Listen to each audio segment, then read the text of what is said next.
Talent ഹണ്ടിലേക്ക് സ്വാഗതം. ഈ ഒരു വീഡിയോയിൽ നമ്മൾ നോക്കാൻ പോകുന്നത് 6ാം ക്ലാസ്സിൻ്റെ സോഷ്യൽ സയൻസിലെ നമ്മുടെ 3ാമത്തെ ചാപ്റ്റർ ആയിട്ടുള്ള രാഷ്ട്രവും ഗവൺമെൻറ്റും. അപ്പം നമ്മൾ ചാപ്റ്ററിൽ ഉള്ളടക്കം കാര്യങ്ങളൊക്കെ പറയും, പ്രധാനപ്പെട്ട പോയിന്റ്സ് ഒക്കെ പറയും. കൂടാതെ നമ്മൾ മെയിനായിട്ട് ഈ വീഡിയോയിൽ നോക്കുന്നത് അതിലെ ആക്ടിവിറ്റീസ് ആണ്. അപ്പോൾ നമുക്ക് ടെക്സ്റ്റ് ബുക്കിൽ ഒരുപാട് ക്വസ്റ്റ്യൻസ് കൊടുത്തിട്ടുണ്ട് അല്ലേ. അപ്പോൾ അതിൻ്റെ ഒക്കെ ഉത്തരം നമുക്ക് ഈ ഒരു വീഡിയോയിലൂടെ നോക്കാം. നമുക്ക് പാഠം തുടങ്ങുമ്പോൾ തന്നെ നമുക്ക് ആൻ ഫ്രാങ്കിൻ്റെ ഒരു ഡയറി കുറിപ്പാണ് തന്നിട്ടുള്ളത്. വായിച്ചു നോക്കാം. പുറത്തു പോകാൻ അവസരം കിട്ടിയാൽ ആദ്യം എന്തു ചെയ്യണമെന്നാണ് ഓരോ ആളിൻ്റെയും ആഗ്രഹം എന്നതിനെക്കുറിച്ച് ഞങ്ങൾ ചർച്ച നടത്തിയിരിക്കുന്നു. പുറത്തുപോയി മിസ്റ്റർ വോൾസിനെ കാണാനാണ് ഡാഡിക്ക് ആഗ്രഹം. പീറ്ററിന് ടൗണിൽ പോയി സിനിമ കാണണം. എനിക്ക് സ്വാതന്ത്ര്യം എന്നത് തന്നെ വലിയ ആനന്ദമായി തോന്നുന്നു. അതുകൊണ്ട് എന്തു ചെയ്യണമെന്ന് തന്നെ ചിന്തിക്കാൻ പറ്റുന്നില്ല. പക്ഷേ ഒന്നെനിക്കറിയാം, എല്ലാറ്റിനും അധികം ഞാൻ ഇഷ്ടപ്പെടുന്നത് ഞങ്ങളുടേത് മാത്രമായ ഒരു വീടും സഞ്ചാര സ്വാതന്ത്ര്യവുമാണ്. പിന്നെ എൻ്റെ സ്കൂളും പഠനവും. ഞാൻ എൻ്റെ രാജ്യത്തെ സ്നേഹിക്കുന്നു. ഞാൻ ഈ ഭാഷയെ സ്നേഹിക്കുന്നു. ഇവിടെ തന്നെ ജോലി ചെയ്ത് ജീവിക്കാനാണ് ആഗ്രഹിക്കുന്നു. അപ്പോൾ ഇതാണ് ആൻ ഫ്രാങ്കിൻ്റെ ഡയറി കുറിപ്പിൽ പറയുന്നത്. ഇവിടെ ഒരു ചോദ്യമുണ്ട്. ഇവിടെ ആൻ ഫ്രാങ്കിൻ്റെ എന്തെല്ലാമാണ് ആഗ്രഹിക്കുന്നത്? ആൻ ഫ്രാങ്ക് എന്തെല്ലാമാണ് ആഗ്രഹിക്കുന്നത്? ഒന്നാമതായിട്ട് പ്രധാനമായും ആഗ്രഹിക്കുന്നത് എന്താണ്? സ്വാതന്ത്ര്യത്തോടെ ജീവിക്കാനാണല്ലേ. കൂടാതെ എന്തൊക്കെ ആഗ്രഹിക്കുന്നു? ഭയമില്ലാതെ പുറത്തിറങ്ങി നടങ്ങാൻ, പിന്നെ ശുദ്ധവായു ശ്വസിക്കാൻ, പ്രകൃതി ഭംഗി ആസ്വദിക്കാൻ, പിന്നെ സ്വന്തം മാതൃരാജ്യത്തെ സ്നേഹിക്കാനും സമാധാനത്തോടെ ജീവിക്കാനൊക്കെ ആൻ ഫ്രാങ്ക് ആഗ്രഹിക്കുന്നുണ്ട്. അതിന് താഴെയായിട്ട് നമുക്ക് വരുന്ന ചോദ്യമാണ്, നമ്മുടെ മാതൃരാജ്യം എന്തെല്ലാമാണ് നമുക്ക് ഉറപ്പ് നൽകുന്നത്? ചർച്ച ചെയ്യൂ. നമ്മുടെ മാതൃരാജ്യം ഏതാണ്? നമ്മുടെ മാതൃരാജ്യം ഇന്ത്യയാണ് അല്ലേ. അപ്പോൾ ഇന്ത്യ നമുക്ക് എന്തെല്ലാമാണ് ഉറപ്പ് നൽകുന്നത് എന്നതിനെക്കുറിച്ച് നമുക്ക് നോക്കാം. ഒന്നാമതായിട്ട് ജീവിക്കാനുള്ള സ്വാതന്ത്ര്യം, സുരക്ഷിതത്വവും മൗലികമായ അവകാശങ്ങളും അഥവാ ഫണ്ടമെൻ്റൽ റൈറ്റ്സ് നമ്മൾ പറയും. ലിംഗജാതി മത വിവേചനമില്ലാതെയുള്ള സമത്വവും, ഇക്വാലിറ്റി. വിദ്യാഭ്യാസം, തൊഴിൽ, മികച്ച ജീവിത സാഹചര്യങ്ങൾ എന്നിവ ഉറപ്പുവരുത്തുന്നു. ഇതൊക്കെയാണ് നമ്മുടെ മാതൃരാജ്യം നമുക്ക് നൽകുന്ന ഉറപ്പ്. ഇനി ഇതിന് താഴെയായിട്ട് നമുക്കൊരു കൊളാഷ് കാണാം അല്ലേ. ഒരുപാട് പത്ര കട്ടിങ്സുകൾ കാണാം. തലക്കെട്ട് എന്താണ്? രാഷ്ട്രവും ജനങ്ങളും. COVID-19 ഏത് സാഹചര്യവും നേരിടാൻ രാഷ്ട്രം തയ്യാറാണെന്ന് ഇന്ത്യ. ജനങ്ങൾ നേരിടുന്ന ഊർജ പ്രതിസന്ധിക്ക് പരിഹാരം. പുതിയ സൗരോർജ നിലയങ്ങൾ ഇന്ന് രാഷ്ട്രത്തിന് സമർപ്പിക്കും. ഭക്ഷ്യവില വർധന. ഉൽപാദനം വർദ്ധിപ്പിക്കാൻ സ്വതന്ത്ര നടപടികൾ സ്വീകരിക്കുമെന്ന് രാജ്യം. റിപ്പബ്ലിക് ദിനാഘോഷം. അതിർത്തിയിൽ സുരക്ഷ ശക്തമാക്കി ഇന്ത്യ. രാജ്യത്ത് എല്ലാവർക്കും ആരോഗ്യ ഇൻഷുറൻസ് കാർഡുകൾ ഉറപ്പാക്കും. ഇതൊക്കെയാണ് പത്രവാർത്തകൾ അല്ലേ. ജനങ്ങൾക്ക് രാഷ്ട്രം എന്തെല്ലാം സേവനങ്ങളാണ് പ്രദാനം ചെയ്യുന്നത്? നമ്മളെപ്പോലെയുള്ള ജനങ്ങൾക്ക് നമ്മുടെ രാജ്യം എന്തെല്ലാം സേവനങ്ങളാണ് നമുക്ക് തരുന്നത്?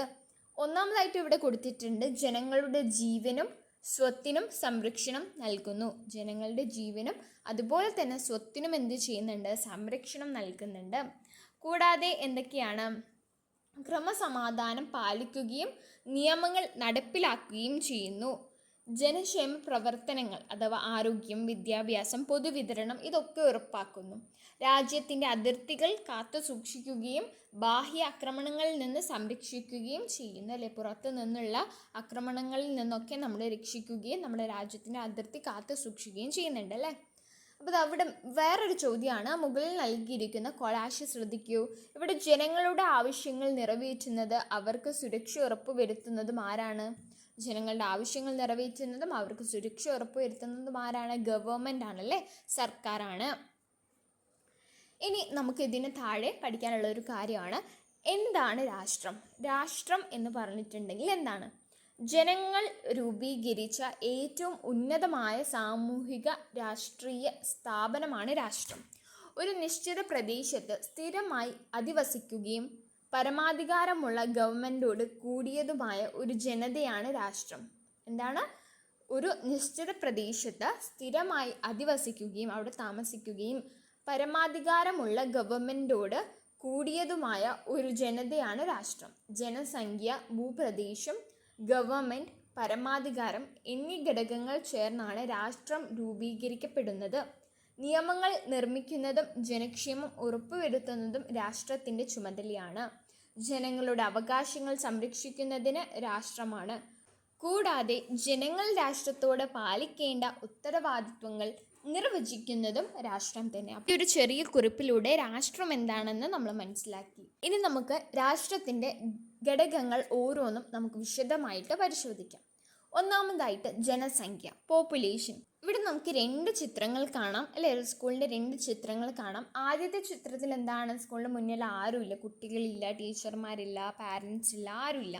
രണ്ടാമത്തെ ചിത്രത്തിലോ ടീച്ചറുണ്ട്, കുട്ടികളുണ്ട്, കുട്ടികളെ കൊണ്ടാക്കാൻ വരുന്ന പാരൻസ് ഉണ്ട് അല്ലേ? മുകളിൽ കൊടുത്തിട്ടുള്ള ചിത്രങ്ങൾ ശ്രദ്ധിക്കൂ. ഇതിലേതാണ് പൂർണ്ണമായ അർത്ഥത്തിൽ ഒരു വിദ്യാലയമാകുന്നത്? ഒരു വിദ്യാലയമാകുന്നത് രണ്ടാമത്തെ ചിത്രമാണ്. ഒരു വിദ്യാലയമാവണമെങ്കിൽ അവിടെ മറ്റു സൗകര്യങ്ങളോടൊപ്പം കുട്ടികളും അധ്യാപകരും ജീവനക്കാരും ഉണ്ടാകണം. എല്ലാവരും ഒത്തൊരുമയോടെ സജീവമായി പ്രവർത്തിക്കുമ്പോഴാണ് വിദ്യാലയം എന്ന ആശയം പൂർണ്ണമാകുന്നത് അല്ലേ? ഇതുപോലെ തന്നെയാണ് രാഷ്ട്രവും. നമ്മൾ ഈ വിദ്യാലയത്തിൻ്റെ കാര്യം പറഞ്ഞ പോലെ തന്നെയാണ് രാഷ്ട്രവും. ജനങ്ങളില്ലാതെ രാഷ്ട്രത്തിന് നിലനിൽപ്പില്ല.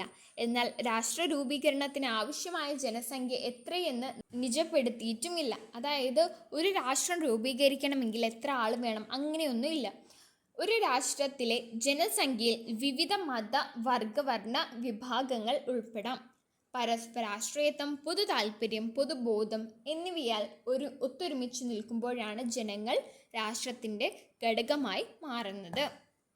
അപ്പോൾ നമ്മൾ രാഷ്ട്രത്തിൻ്റെ ഒരു ഘടകമായിട്ടുള്ള ജനസംഖ്യയെക്കുറിച്ചാണ് പഠിക്കുന്നത്. ഇനി നമുക്ക് ഇവിടെ ഒരു പ്രവർത്തനമുണ്ട്. നിങ്ങൾക്ക് കണ്ടെത്താമോ ഏറ്റവും കൂടുതൽ ജനസംഖ്യയുള്ള രാജ്യം, ഏറ്റവും കുറവ് ജനസംഖ്യയുള്ള രാജ്യം? ഏറ്റവും കൂടുതൽ ജനസംഖ്യയുള്ള രാജ്യം ഏതാണ്? നമ്മുടെ ഇന്ത്യ തന്നെയാണ്. ഏറ്റവും കുറവ് ജനസംഖ്യയുള്ള രാജ്യമോ? അത് വത്തിക്കാൻ സിറ്റിയാണ്. എവിടെയാണ്? Vatican city. ഇനി നമുക്കിവിടെ ഒരു വർക്ക്ഷീറ്റ് കൊടുത്തിട്ടുണ്ട്, നോക്കാം. വർക്ക്ഷീറ്റ് പൂർത്തിയാക്കും. ചുവടെ കൊടുത്തിട്ടുള്ള പ്രസ്താവനകൾ ശരിയായവയ്ക്ക് നേരെ ഇങ്ങനെ ചിരിക്കുന്ന ഒരു സ്മൈലും തെറ്റായവയ്ക്ക് നേരെ ഇങ്ങനെ വിഷമത്തോടെ നിൽക്കുന്ന ഒരു സ്മൈലും വരച്ച് ചേർക്കുക. അപ്പോൾ നമ്മളിവിടെ ഇങ്ങനെ ടിക്കിട്ട് കൊടുത്താൽ മതി കേട്ടോ. അപ്പോൾ നമുക്ക് ഓരോന്നായിട്ട് നോക്കാം. ആദ്യത്തേത്, രാഷ്ട്ര രൂപീകരണത്തിന് ആവശ്യമായ ജനസംഖ്യ കൃത്യമായി നിർണയിച്ചിരിക്കുന്നു. നമ്മൾ പറഞ്ഞു അല്ലേ, നേരത്തെ നിജപ്പെടുത്തിയിട്ടില്ല എന്ന് പറഞ്ഞല്ലോ. അപ്പോൾ ഈ പ്രസ്താവന ശരിയാണോ തെറ്റാണോ? തെറ്റാണ്. അപ്പോൾ വിഷമിക്കുന്ന ഒരു ചിത്രം ഇട്ട് കൊടുക്കാം. ഒരു രാഷ്ട്രത്തിലെ ജനസംഖ്യയിൽ വ്യത്യസ്ത മതവർഗ വിഭാഗങ്ങൾ ഉൾപ്പെടാം. ശരിയാണ്. ജനങ്ങൾ രൂപീകരിച്ച ഏറ്റവും ഉന്നതമായ രാഷ്ട്രീയ സ്ഥാപനമാണ് രാഷ്ട്രം. അതും ശരിയാണ്. ജനങ്ങളില്ലാതെയും രാഷ്ട്രത്തിന് നിലനിൽക്കാം. അത് വളരെ തെറ്റാണല്ലേ. ജനങ്ങൾ വേണം നമ്മുടെ രാഷ്ട്രം നിലനിൽക്കാൻ. ഓക്കെ, ഇനി നമുക്ക് ഇതിന് താഴെ തന്നിരിക്കുന്നത് നോക്കാം. ഭൂപ്രദേശം. ഭൂപ്രദേശം എന്ന് പറഞ്ഞാൽ എന്താ? ടെറിട്ടറി. നമുക്ക് അതിനെക്കുറിച്ച് നോക്കാം. ഇവിടെ നമുക്ക് 2 ഭൂപടങ്ങൾ തന്നിട്ടുണ്ട് അല്ലേ? എന്തിൻ്റെ ഭൂപട കൊടുത്തിട്ടുള്ളത്? ദക്ഷിണ സുഡാൻ്റെ ഭൂപടയാണ് കൊടുത്തിട്ടുള്ളത്. 2011 രൂപീകരിക്കപ്പെട്ട ദക്ഷിണ സുഡാൻ്റെ ഭൂപടമാണ് മുകളിൽ കൊടുത്തിട്ടുള്ളത്. അപ്പോൾ നമ്മളോട് ഇവിടെ കുറച്ച് ചോദ്യങ്ങൾ ചോദിക്കുന്നുണ്ട്. ദക്ഷിണ സുഡാൻ ഏത് ഭൂഖണ്ഡത്തിലാണ് സ്ഥിതി ചെയ്യുന്നത്? അങ്ങനെയുള്ള ചോദ്യങ്ങൾ. അപ്പോൾ നമുക്ക് അതിന് ഉത്തരം കണ്ടെത്താം. ദക്ഷിണ സുഡാൻ ഏത് ഭൂഖണ്ഡത്തിലാണ് സ്ഥിതി ചെയ്യുന്നത്? ആഫ്രിക്കയിലാണ് ദക്ഷിണ സുഡാൻ.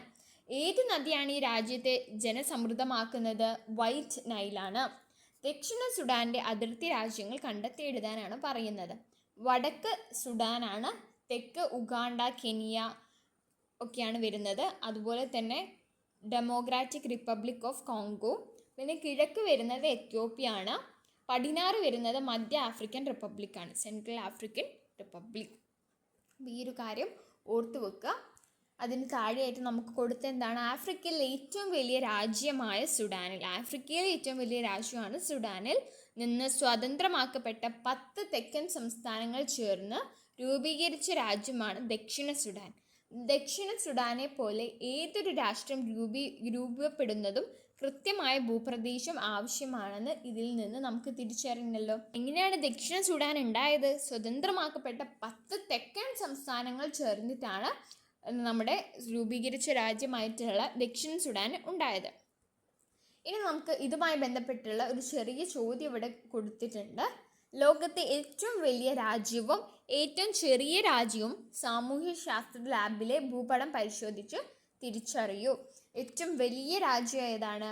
ഏറ്റവും വലിയ രാജ്യം എന്ന് പറയുന്നത് റഷ്യയാണ്. നമുക്കിവിടെ കൊടുത്തിട്ടുണ്ട് റഷ്യ.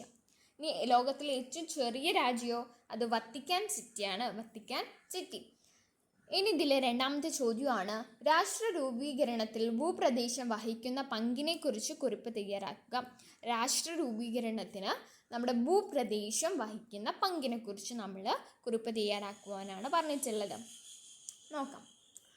ഒരു രാഷ്ട്രത്തിൻ്റെ നിലനിൽപ്പിന് കൃത്യമായി നിർവചിക്കപ്പെട്ട ഭൂപ്രദേശം അനിവാര്യമാണ്. ഒരു രാഷ്ട്രത്തിൻ്റെ കരഭൂമി, ജലാശയങ്ങൾ, വ്യോമാതിർത്തി, തീരദേശ മേഖലകൾ എന്നിവയെല്ലാം അതിൻ്റെ ഭൂപ്രദേശത്തിൻ്റെ പരിധിയിൽ വരുന്നു. രാഷ്ട്ര രൂപീകരണത്തിന് ആവശ്യമായ ഭൂപ്രദേശത്തിൻ്റെ വിസ്തൃതി എത്രയെന്ന് നിജപ്പെടുത്തിയിട്ടില്ല. ഉദാഹരണത്തിന് പറയുകയാണെങ്കിൽ റഷ്യ പോലുള്ള വലിയ രാജ്യങ്ങളും വത്തിക്കാൻ സിറ്റി പോലുള്ള ചെറിയ രാജ്യങ്ങളും നിലവിലുണ്ട്. അതായത് ഒരു രാജ്യം ഇത്ര വലുപ്പമാവണം, ഒരു രാഷ്ട്രം ഇത്ര വലുപ്പമാവണം, അങ്ങനെയൊന്നുമില്ല. പിന്നെ വ്യക്തമായ അതിർത്തിക്കുള്ള ഒരു നിശ്ചിത ഭൂപ്രദേശമില്ലാതെ ഒരു ജനവിഭാഗത്തിന് സ്വന്തമായിട്ട് ഒരു രാഷ്ട്രം രൂപീകരിക്കാനോ അവിടെ നിയമങ്ങൾ നടപ്പിലാക്കാനോ സാധിക്കില്ല. അതായത് വ്യക്തമായ ചില അതിർത്തികൾ, ബോർഡറുകൾ എന്ന് നമ്മൾ പറയില്ലേ, അത് ഒരു രാഷ്ട്രത്തിന് വേണം. അങ്ങനെയെങ്കിൽ മാത്രമേ അവർക്ക് എന്ത് ചെയ്യാൻ പറ്റുള്ളൂ, ജനവിഭാഗങ്ങൾക്ക് സ്വന്തമായിട്ട് ഒരു രാഷ്ട്രം രൂപീകരിക്കാനോ പിന്നെ അവിടെ നിയമങ്ങൾ നടപ്പിലാക്കാനോ ഒക്കെ പറ്റൂ. അപ്പം നമുക്ക് കൃത്യമായ അതിർത്തി ഇല്ലെങ്കിൽ അതിന് സാധിക്കില്ല. ഓക്കെ, ഇനി അടുത്തത് ഗവൺമെൻറ്. നമ്മുടെ രാഷ്ട്ര രൂപീകരണത്തിൻ്റെ അടുത്ത ഘടകമാണ് ഗവൺമെൻറ് എന്ന് പറയുന്നത്. ഗവൺമെൻറ്റിനെ കുറിച്ച് നോക്കാം. ഒരു രാഷ്ട്രത്തിലെ ജനങ്ങളുടെ ക്ഷേമം ഉറപ്പുവരുത്തുന്നതിൽ ഗവൺമെൻറ്, സർക്കാർ വളരെ വലിയ പങ്കാണ് വഹിക്കുന്നത്. രാഷ്ട്രവും ജനങ്ങളും തമ്മിലുള്ള ബന്ധം സജീവമായി നിലനിർത്താൻ സഹായിക്കുന്നത് ഗവൺമെൻറ്റാണ്. ജനങ്ങൾ അധിവസിക്കുന്നത് കൊണ്ട് മാത്രം ഒരു പ്രത്യേക ഭൂപ്രദേശം രാഷ്ട്രമായി മാറണമെന്നില്ല. അവിടുത്തെ വിഭവങ്ങളെയും ജനങ്ങളെയും ഏകോപിപ്പിച്ച് കൊണ്ടുപോകാൻ ഗവൺമെൻറ് എന്ന സംവിധാനം അനിവാര്യമാണ്. ഗവൺമെൻറ് എന്ന് പറയുന്നത് എന്തിനാണ് ശരിക്കും? ഒരു രാഷ്ട്രത്തിലെ ജനങ്ങളുടെ ക്ഷേമം ഉറപ്പുവരുത്തുന്നതിനും അതുപോലെ തന്നെ ജനങ്ങളും രാഷ്ട്രവും തമ്മിലുള്ള ബന്ധം സജീവമായി നിലനിർത്താനൊക്കെ സഹായിക്കുവാനാണ്. രാഷ്ട്രം ഒരു സ്ഥിര സ്ഥാപനവും ഗവൺമെൻറ് മാറിക്കൊണ്ടിരിക്കുന്നതുമാണ്. രാഷ്ട്രം എന്ന് പറയുന്നത് എന്താണ്? അതൊരു സ്ഥിര സ്ഥാപനമാണ്. പക്ഷെ ഗവൺമെൻറ് ഇങ്ങനെ മാറിക്കൊണ്ടിരിക്കും. രാഷ്ട്രത്തിൻ്റെ നയങ്ങൾ രൂപീകരിക്കുന്നതിനും പ്രകടിപ്പിക്കുന്നതിനും സാക്ഷാത്കരിക്കുന്നതിനുമുള്ള ഏജൻസിയാണ് ഗവൺമെൻറ്. ക്രമസമാധാനം, നിയമവാഴ്ച, പ്രതിരോധം, വിദേശ ബന്ധങ്ങൾ, റോഡുകൾ, പാലങ്ങൾ, കുടിവെള്ളം, വൈദ്യുതി, വിദ്യാഭ്യാസം തുടങ്ങിയവയെല്ലാം കൈകാര്യം ചെയ്യുന്നത് ആരാണ്? ഗവൺമെൻറ്റാണ്. ഓക്കെ ആണല്ലോ. ഇവിടെ ഒരു ചോദ്യം കൊടുത്തിട്ടുണ്ട്. ഗവൺമെൻറ്റിൻ്റെ പ്രധാന ചുമതലകൾ ഉൾപ്പെടുത്തി തന്നിട്ടുള്ള ആശയ ഭൂപടം പൂർത്തിയാക്കുക. അപ്പോൾ ഗവൺമെൻറ്റിൻ്റെ പ്രധാന ചുമതലകളാണ് നമ്മളിവിടെ ഉൾപ്പെടുത്തേണ്ടത്. ഒന്നിവിടെ കൊടുത്തിട്ടുണ്ട്, രാഷ്ട്രത്തിൻ്റെ പരമാധികാരവും ഐക്യവും കാത്തു സൂക്ഷിക്കുക. കൂടാതെ നമുക്ക് 4 എണ്ണം കൂടി എഴുതണം അല്ലേ. നിയമങ്ങൾ നിർമ്മിക്കുക, പരിഷ്കരിക്കുക, നിയമങ്ങൾ ഉണ്ടാക്കുന്നതും അത് നടപ്പിലാക്കുകയും ചെയ്യുക. പിന്നെ നിയമങ്ങൾ നടപ്പിലാക്കുകയും ക്രമസമാധാനം പാലിക്കുകയും ചെയ്യുക, നീതിന്യായം ഉറപ്പാക്കുക, അതായത് തർക്കങ്ങൾ പരിഹരിക്കുക എന്നുള്ളതാണ്. പിന്നെ ക്ഷേമ പ്രവർത്തനങ്ങൾ നടത്തുക. ക്ഷേമ പ്രവർത്തനം എന്ന് പറഞ്ഞാൽ എന്താ? വിദ്യാഭ്യാസം, ആരോഗ്യം, ഗതാഗതം തുടങ്ങിയവ ഉറപ്പാക്കുക. പിന്നെ രാഷ്ട്രത്തിൻ്റെ പരമാധികാരം ഐക്യവും കാത്തു സൂക്ഷിക്കുക. നമ്മുടെ പുസ്തകത്തിൽ കൊടുത്തിട്ടുണ്ട്. ഇനി നമ്മൾ അടുത്ത രാഷ്ട്രത്തിൻ്റെ ഘടകത്തിലേക്ക് വരികയാണ്. അതെന്ന് പറയുന്നത് എന്താണ്? പരമാധികാരം, സോവറിനിറ്റി എന്ന് നമ്മൾ പറയും. നിയമങ്ങൾ നിർമ്മിക്കുന്നതിനും രാഷ്ട്രീയ തീരുമാനങ്ങൾ കൈക്കൊള്ളുന്നതും പരമാധികാരത്തിൻ്റെ ഭാഗമായാണ്. രാഷ്ട്രം അതിൻ്റെ പരമാധികാരം വിനിയോഗിക്കുന്നതിനും കാത്തു സൂക്ഷിക്കുന്നതിനും ഗവൺമെൻറ്റിലൂടെയാണ്. ഇപ്പോൾ രാഷ്ട്രം അതിൻ്റെ പരമാധികാരം വിനിയോഗിക്കുന്നതും കാത്തു സൂക്ഷിക്കുന്നതും ഏതിലൂടെയാണ്? ഗവൺമെൻറ്റിലൂടെയാണ്. അടുത്ത പോയിന്റ് നോക്കുക. ജനങ്ങൾ, ഭൂപ്രദേശം, ഗവൺമെൻറ് എന്നിവയുണ്ടെങ്കിലും പരമാധികാരം ഇല്ലെങ്കിൽ രാഷ്ട്രത്തിന് എന്തില്ല?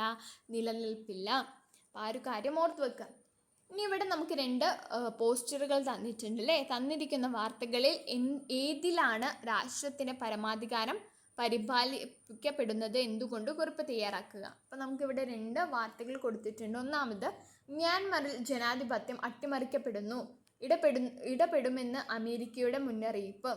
ആണവ നയം രാജ്യത്തിൻ്റെ ആഭ്യന്തര വിഷയം, മറ്റ് രാജ്യങ്ങൾ ഇടപെടേണ്ടതില്ലെന്ന് ഇന്ത്യ. അപ്പോൾ ഇവിടെ 2 വാർത്തകൾ തന്നിട്ടുണ്ട്. തന്നിരിക്കുന്ന വാർത്തകൾ ഏതിലാണ് രാഷ്ട്രത്തിൻ്റെ പരമാധികാരം പരിപാലിക്കപ്പെടുന്നത് എന്നാണ് നമ്മളോട് ചോദിച്ചിട്ടുള്ളത്. ഉത്തരം പറയുകയാണെങ്കിൽ ആദ്യത്തെ ബോർഡിലെ വാർത്തയാണ് മ്യാൻമറിൽ ജനാധിപത്യം അട്ടിമറിക്കപ്പെട്ടു, ഇടപെടാമെന്ന് അമേരിക്കയുടെ മുന്നറിയിപ്പ്. എന്നതിലാണ് പരമാധികാരം വെല്ലുവിളിക്കപ്പെടുന്നത്. കാരണം എന്താ വെച്ചിട്ടുണ്ടെങ്കിൽ, ഒരു സ്വാതന്ത്ര്യ രാഷ്ട്രത്തിൻ്റെ ആഭ്യന്തര കാര്യങ്ങളിൽ മറ്റൊരു രാജ്യം ഇടപെടുകയും മുന്നറിയിപ്പ് നൽകുകയും ചെയ്യുന്നത് ആ രാജ്യത്തിൻ്റെ പരമാധികാരത്തിന്മേലുള്ള കടന്നുകയറ്റമാണ്. രണ്ടാമത്തെ ബോർഡിലെ വാർത്ത ഇന്ത്യയുടെ സ്വന്തം വിദേശ നയത്തെക്കുറിച്ചുള്ളതാണ്. അത് പരമാധികാരത്തിൻ്റെ പ്രകടനമാണ്. രണ്ടാമത്തെ ചോദ്യമാണ്, രാഷ്ട്രത്തിൻ്റെ അടിസ്ഥാന ഘടകങ്ങൾ സ്ട്രിപ്പുകളിൽ രേഖപ്പെടുത്തി മേശപ്പുറത്തെ ബൗളിൽ നിക്ഷേപിക്കുക. ഓരോരുത്തരും ഒരു സ്ട്രിപ്പ് വീതം എടുക്കുക. ഒരേ വിഷയം കിട്ടിയവർ ചേർന്ന് ഗ്രൂപ്പുകളാവുക. ഓരോ ഗ്രൂപ്പും തങ്ങൾക്ക് കിട്ടിയ വിഷയത്തെക്കുറിച്ച് ചർച്ച ചെയ്യൂ. അപ്പോൾ വ്യത്യസ്ത രീതിയിൽ അവതരിപ്പിക്കൂ. പോസ്റ്റർ, കുറിപ്പ്, പ്രസംഗം, പാനൽ ചർച്ച, റോൾ പ്ലേ, അങ്ങനെ. അപ്പോൾ ഇത് നിങ്ങൾ കൂട്ടുകാരുമൊത്ത് നിങ്ങളുടെ ക്ലാസ് റൂമിൽ ടീച്ചറുമായി സംഘടിച്ച് ചെയ്യേണ്ട ഒരു പ്രവർത്തനമാണ് കേട്ടോ. നമുക്ക് അടുത്തതായിട്ട് നോക്കാനുള്ളത് രാഷ്ട്ര രൂപീകരണ സിദ്ധാന്തങ്ങളെ കുറിച്ചാണ്. രാഷ്ട്ര രൂപീകരണ സിദ്ധാന്തങ്ങൾ 3 എണ്ണമാണ് കൊടുത്തിട്ടുള്ളത്. ബല സിദ്ധാന്തം, സാമൂഹിക ഉടമ്പടി കരാർ സിദ്ധാന്തം, സാമൂഹിക പരിണാമ സിദ്ധാന്തം. അപ്പോൾ ഇതിൽ രണ്ടാമത്തേത് കൊടുത്തിട്ടുണ്ട്. 1, 3 നമ്മൾ എഴുതണം. നോക്കാം. ബല സിദ്ധാന്തം എന്ന് പറഞ്ഞിട്ടുണ്ടെങ്കിൽ, കരുത്തനായ ഒരാൾ മറ്റുള്ളവരെ കീഴ്പ്പെടുത്തി അധികാരം സ്ഥാപിച്ചതിലൂടെയാണ് രാഷ്ട്രം ഉണ്ടായത് എന്ന് ഈ സിദ്ധാന്തം പറയുന്നു. എന്നാൽ സാമൂഹ്യ ഉടമ്പടി കരാർ സിദ്ധാന്തം പറയുന്നത് എന്താണ്? ജനങ്ങൾ ഒത്തുചേർന്നുണ്ടാക്കിയ കരാറിൻ്റെ ഫലമായാണ് രാഷ്ട്രം രൂപം കൊണ്ടത്. ഇനി മൂന്നാമത് പറയുന്നത് സാമൂഹ്യ പരിണാമ സിദ്ധാന്തം പറയുന്നത് എന്താണ്? ഒരു വ്യക്തിയോ സംഘടനയോ ആരും പെട്ടെന്ന് നിർമ്മിച്ചതല്ല രാഷ്ട്രം. ദീർഘകാലത്തെ പരിണാമ പ്രക്രിയയിലൂടെ രൂപം കൊണ്ടതാണ്. ഇതാണ് ഇപ്പോൾ ഏറ്റവും ശാസ്ത്രീയവും അംഗീകരിക്കപ്പെട്ടതുമായിട്ടുള്ള സിദ്ധാന്തം. ഏതാണ്? സാമൂഹ്യ പരിണാമ സിദ്ധാന്തം. അപ്പോൾ അത് നിങ്ങളിവിടെ എഴുതി കൊടുക്കുക കേട്ടോ. രാഷ്ട്ര രൂപീകരണ സിദ്ധാന്തങ്ങളിൽ ഏറ്റവും പ്രചാരം നേടിയതും പൊതുവെ അംഗീകരിക്കപ്പെട്ടതും സാമൂഹിക പരിണാമ സിദ്ധാന്തമാണ്. ഇതനുസരിച്ച് രാഷ്ട്രം ആരുടെയും നിർമ്മിതിയല്ല. ദീർഘകാലയളവിനുള്ളിൽ നിരവധി ഘടകങ്ങൾ പ്രവർത്തിച്ചതിൻ്റെ ഫലമായാണ് രാഷ്ട്രം രൂപപ്പെട്ടത്. ആയിട്ട് നമുക്ക് പഠിക്കാനുള്ളത് ഗോത്ര രാഷ്ട്രത്തിൽ നിന്ന് ദേശരാഷ്ട്രത്തിലേക്ക് ഈ ഒരു ഭാഗമാണ്. ആധുനിക രാഷ്ട്രങ്ങളുടെ സ്വഭാവം ആദ്യകാല രാഷ്ട്രങ്ങളിൽ നിന്ന് തികച്ചും വ്യത്യസ്തമായിരുന്നു അല്ലേ? രാഷ്ട്രങ്ങളുടെ സ്വഭാവത്തിൽ വന്ന മാറ്റങ്ങൾ നമുക്ക് ഓരോന്നായിട്ട് പരിശോധിക്കാം.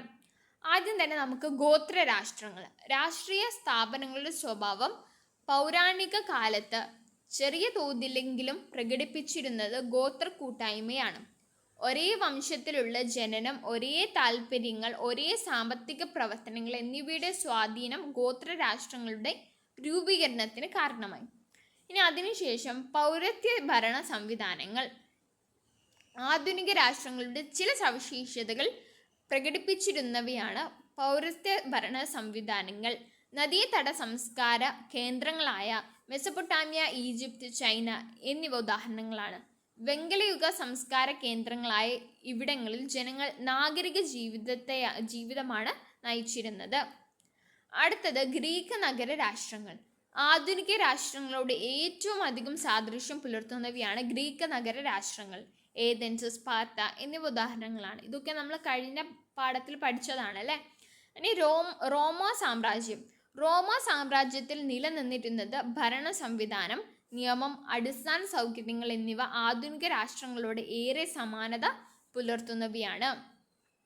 ഇനി അടുത്തതാണ് ഫ്യൂഡൽ രാഷ്ട്രങ്ങൾ. റോമ സാമ്രാജ്യത്തിൻ്റെ പതനശേഷം രൂപം കൊണ്ട, അതായത് റോമ സാമ്രാജ്യം പോയതിനു ശേഷം രൂപം കൊണ്ടതാണ് ഫ്യൂഡൽ രാഷ്ട്രങ്ങൾ. ഫ്യൂഡലിസം ആയിരുന്നു ഈ രാഷ്ട്രങ്ങളുടെ പ്രധാന സവിശേഷത. ഇവിടെ രാജാവ്, പ്രഭുക്കൾ, കർഷകർ എന്നിങ്ങനെ അധികാര ശ്രേണി വിഭജിക്കപ്പെട്ടിരുന്നു. രാജാവിന് അധികാരം പരിമിതമായിരുന്നു. ഭരണാധികാരം പ്രഭുക്കൾക്കായിരുന്നു. ഇനി നമുക്ക് ദേശരാഷ്ട്രങ്ങൾ. യൂറോപ്പിലാണ് ആധുനിക ദേശരാഷ്ട്രങ്ങൾ പിറവിയെടുക്കുന്നത്. നവോത്ഥാന കാലഘട്ടത്തിൽ യുക്തിചിന്ത, ശാസ്ത്രബോധം തുടങ്ങിയവ സാമൂഹിക ഘടനയിൽ മാറ്റങ്ങൾ വരുത്തി. വ്യവസായ വിപ്ലവം, കോളനി വൽക്കരണം, ദേശീയ ബോധം തുടങ്ങിയവയും ദേശരാഷ്ട്രങ്ങളുടെ വളർച്ചയ്ക്ക് കാരണമായി. ക്രമേണ ജനസംഖ്യ, ഭൂപ്രദേശം, ഗവൺമെൻറ്, പരമാധികാരം എന്നീ ഘടകങ്ങളെ അടിസ്ഥാനമാക്കി ദേശരാഷ്ട്രങ്ങൾ നിലവിൽ വന്നു. അപ്പോൾ ഇത് നിങ്ങൾ പഠിച്ചു വെക്കട്ടോ. ആദ്യം ഗോത്ര രാഷ്ട്രങ്ങളായി, പിന്നെ പൗരസ്ത്യ ഭരണ സംവിധാനങ്ങളായി, ഗ്രീക്ക് നഗര രാഷ്ട്രങ്ങൾ രൂപപ്പെട്ടു, പിന്നെ റോമ സാമ്രാജ്യം, പിന്നെ ഫ്യൂഡൽ രാഷ്ട്രങ്ങൾ, ദേശരാഷ്ട്രങ്ങൾ. അപ്പോൾ ഈ ഒരു ഭാഗം ഓർത്തു വെക്കുക. ഇനി ഇതുമായി ബന്ധപ്പെട്ടുള്ള പ്രവർത്തനം നമുക്ക് ടെക്സ്റ്റ് ബുക്കിൽ തന്നിട്ടുണ്ട്. രാഷ്ട്രങ്ങളുടെ ഉത്ഭവവും വളർച്ചയും സംബന്ധിച്ച വർക്ക്ഷീറ്റ് പൂർത്തിയാക്കാനാണ് പറഞ്ഞിട്ടുള്ളത്. അപ്പോൾ ഇവിടെ നമുക്ക് രാജാവ്, പ്രഭുക്കൾ, കർഷകർ എന്നിങ്ങനെയുള്ള അധികാര ശ്രേണിയിൽ രാജാവിന് പരിമിതമായ അധികാരം മാത്രം. ഇത് ഏതിനെ കുറിച്ചാണ് പറയുന്നത്? ഫ്യൂഡൽ രാഷ്ട്രത്തെക്കുറിച്ചാണ്. അതുപോലെ ഓരോന്നും നമുക്ക് നോക്കാം.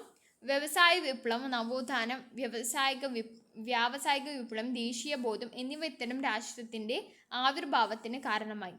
ഇത് ഏതിനെ കുറിച്ചാണ് പറയുന്നത്? ദേശീയ രാഷ്ട്രങ്ങളെ കുറിച്ചാണ്. നൈൽ നദീതട സംസ്കാരം ഏത് ഭരണ സംവിധാനത്തിൽ ഉൾപ്പെടുന്നു? പുരാതന സാമ്രാജ്യങ്ങളിൽ ഉൾപ്പെടുന്നു.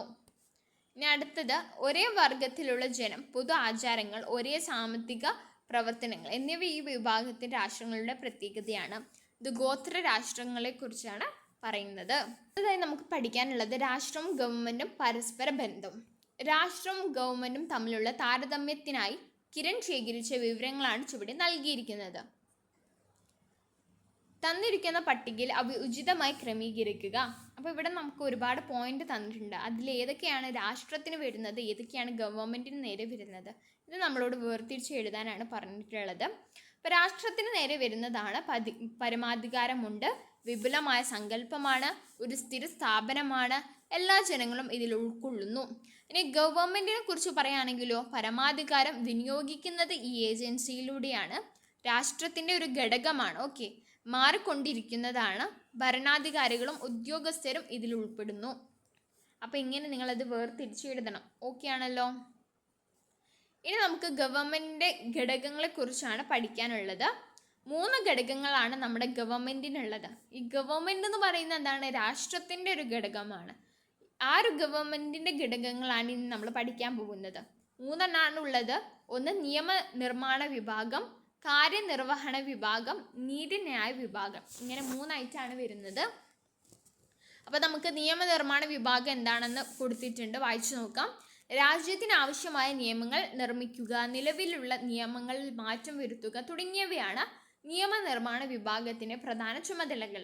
രാഷ്ട്രഭരണത്തെ നിയന്ത്രിക്കുന്നതിൽ നിയമനിർമ്മാണ വിഭാഗത്തിന് കാര്യമായ പങ്കുണ്ട്. ഇനി നമ്മൾ കാര്യനിർവഹണ വിഭാഗത്തെക്കുറിച്ച് നോക്കുകയാണെങ്കിൽ, നിയമനിർമ്മാണ സഭ നിർമ്മിക്കുന്ന നിയമങ്ങൾ നടപ്പിലാക്കുകയും ഭരണനിർവഹണം നടത്തുകയും ചെയ്യുന്നത് കാര്യനിർവഹണ വിഭാഗമാണ്. അപ്പം നിയമനിർമ്മാണ വിഭാഗം എന്ത് ചെയ്യും? നിയമങ്ങളൊക്കെ ഉണ്ടാക്കും. അത് നടപ്പിലാക്കുന്നത് ആരാണ്? കാര്യനിർവഹണ വിഭാഗമാണ്. ഗവൺമെൻറ്റിൻ്റെ ദൈനംദിന പ്രവർത്തനങ്ങൾ നിർവഹിക്കുന്നതും ഈ വിഭാഗമാണ്. ഇനി അടുത്തതാണ് നമ്മുടെ ജുഡീഷ്യറി അഥവാ നീതിന്യായ വിഭാഗം. നിയമങ്ങൾ വ്യാഖ്യാനിക്കുകയും തർക്കങ്ങളിൽ തീർപ്പ് കൽപ്പിക്കുകയും കുറ്റം ചെയ്തവരെ ശിക്ഷിക്കുകയും നീതിന്യായ വിഭാഗമാണ്. നിയമനിർമ്മാണ വിഭാഗം നിയമങ്ങൾ നിർമ്മിക്കുമ്പോൾ കാര്യനിർവഹണ വിഭാഗം അത് നടപ്പിലാക്കുന്നു. ഈ പ്രക്രിയയിൽ ഉണ്ടാകുന്ന തർക്കങ്ങൾ പരിഹരിക്കുന്നതിന് നീതിന്യായ വിഭാഗമാണ്. ഓക്കെ, അപ്പം നിയമനിർമ്മാണ വിഭാഗം നിയമങ്ങൾ ഉണ്ടാക്കുന്നു, കാര്യനിർവഹണ വിഭാഗം അത് നടപ്പിലാക്കുന്നു, ആ നിയമങ്ങൾ നടപ്പിലാക്കുന്നു. അതിലെന്തെങ്കിലും തർക്കങ്ങളും കാര്യങ്ങളൊക്കെ വരുന്നത് അതൊക്കെ തീർപ്പാക്കുന്നത് ആരാണ്? നീതിന്യായ വിഭാഗമാണ്. ഓക്കെ, ഇനി നമുക്ക് ഇതുമായി ബന്ധപ്പെട്ടുള്ള ഒരു ചോദ്യം ഇവിടെ കൊടുത്തിട്ടുണ്ട്. ഗവൺമെൻറ്റിൻ്റെ സുഗമമായ പ്രവർത്തനത്തിന് ഈ 3 വിഭാഗങ്ങളും പരസ്പര പൂരകമായി പ്രവർത്തിക്കേണ്ടത് അനിവാര്യമാണ്. താഴെ തന്നിരിക്കുന്ന വാർത്താ തലക്കെട്ടുകൾ പരിശോധിക്കൂ. ഓരോന്നും നിയമനിർമ്മാണം, കാര്യനിർവഹണം, നീതിന്യായം എന്നിവയുടെ അധികാര പരിധിയിൽ ഏതിലാണ് ഉൾപ്പെടുന്നതെന്ന് കണ്ടെത്തി എഴുതാനാണ് പറഞ്ഞിട്ടുള്ളത്. അപ്പം നമുക്കിത് മാറ്റി എഴുതാം. ആദ്യം കൊടുത്തിരിക്കുന്നത് കോടതി നടപടികൾ തത്സമയം സംരക്ഷണം ചെയ്യണമെന്ന് സുപ്രീം കോടതി. ഇത് നീതിന്യായത്തിലാണ് പെടുന്നത്. വിദ്യാഭ്യാസ അവകാശ നിയമം കർശനമായി നടപ്പിലാക്കാൻ ഗവൺമെൻറ്. ഇത് കാര്യനിർവഹണമാണ്. പരിസ്ഥിതി സംരക്ഷണം നിയമ ഭേദഗതി ഉടൻ. ഇത് നിയമനിർമ്മാണമാണ്. സ്കൂളുകളിൽ ഹരിതചട്ടം കർശനമായി പാലിക്കണം. വിദ്യാഭ്യാസ വകുപ്പ്. ഇത് കാര്യനിർവഹണമാണ്. ടാക്സി നിയമ പരിഷ്കാരം 3 മാസത്തിനകം അറിയിക്കണമെന്ന് കോടതി. ഇത് നീതിന്യായമാണ്. പുതിയ ശമ്പള നിയമ പരിഷ്കാരത്തിന് അംഗീകാരം നൽകി പാർലമെൻറ്റ്. ഇത് നിയമനിർമ്മാണമാണ്. ഇപ്പോൾ കോടതിനെ കുറിച്ചൊക്കെ പറയുകയാണെങ്കിൽ അത് എന്തായാലും നീതിന്യായമായിരിക്കും കേട്ടോ, ജുഡീഷ്യറി ആയിരിക്കും. പാഠഭാഗത്തുള്ള പ്രവർത്തനങ്ങൾ ഇതോടെ അവസാനിക്കുകയാണ്. ഇവിടെ അവസാനമായിട്ട് നമുക്ക് കൊടുത്തെന്താണ്? രാഷ്ട്രസങ്കല്പത്തിൻ്റെ ഉൽപ്പത്തിയും വികാസവുമാണ് നാം പരിചയപ്പെട്ടത്. പുരാതന ഗോത്ര ഭരണ സംവിധാനത്തിൽ തുടങ്ങി ജനാധിപത്യത്തിൻ്റെ അധിഷ്ഠിതമായ ആധുനിക ദേശീയ രാഷ്ട്രങ്ങളുടെ തലത്തിലേക്ക് നമ്മുടെ രാഷ്ട്രങ്ങൾ മാറിക്കഴിഞ്ഞു. സമത്വം, സ്വാതന്ത്ര്യം, പരമാധികാരം എന്നിവയ്ക്ക് കൂടുതൽ പ്രാധാന്യം കൽപ്പിക്കപ്പെടുന്ന ആധുനിക ദേശീയ രാഷ്ട്രങ്ങൾ മനുഷ്യ പുരോഗതിയുടെ അടയാളപ്പെടുത്തൽ കൂടിയാണ്. ഇത് പറഞ്ഞുകൊണ്ട് നമ്മുടെ ഈ ചാപ്റ്റർ അവസാനിക്കുകയാണ്. സോ ഇത്രയും കാര്യങ്ങളാണ് നമുക്ക് ഈ ഒരു പാഠഭാഗത്ത് പഠിക്കാനുണ്ടായിരുന്നത്. അപ്പോൾ നമ്മൾ എല്ലാ പ്രവർത്തനങ്ങളും പറഞ്ഞു അല്ലേ, എല്ലാ പ്രവർത്തനങ്ങളും പറഞ്ഞു. അപ്പോൾ നിങ്ങൾക്ക് ഇതൊക്കെ ഉപകാരപ്പെട്ടു എന്നാണ് കരുതുന്നത്. ഉപകാരപ്പെട്ടെങ്കിൽ തീർച്ചയായും ലൈക്ക് ചെയ്യുക, കൂട്ടുകാർക്കൊക്കെ ഷെയർ ചെയ്ത് കൊടുക്കണം കേട്ടോ. അപ്പോൾ മറ്റൊരു വീഡിയോ ആയിട്ട് കാണാം. 6ാം ക്ലാസ്സിൻ്റെ ഒരുപാട് വീഡിയോകൾ ഈ ചാനലിലൂടെ അപ്ലോഡ് ചെയ്യുന്നുണ്ട്. ചാനൽ സബ്സ്ക്രൈബ് ചെയ്ത് വെക്കുക. മറ്റൊരു വീഡിയോയുമായി കാണാം. താങ്ക്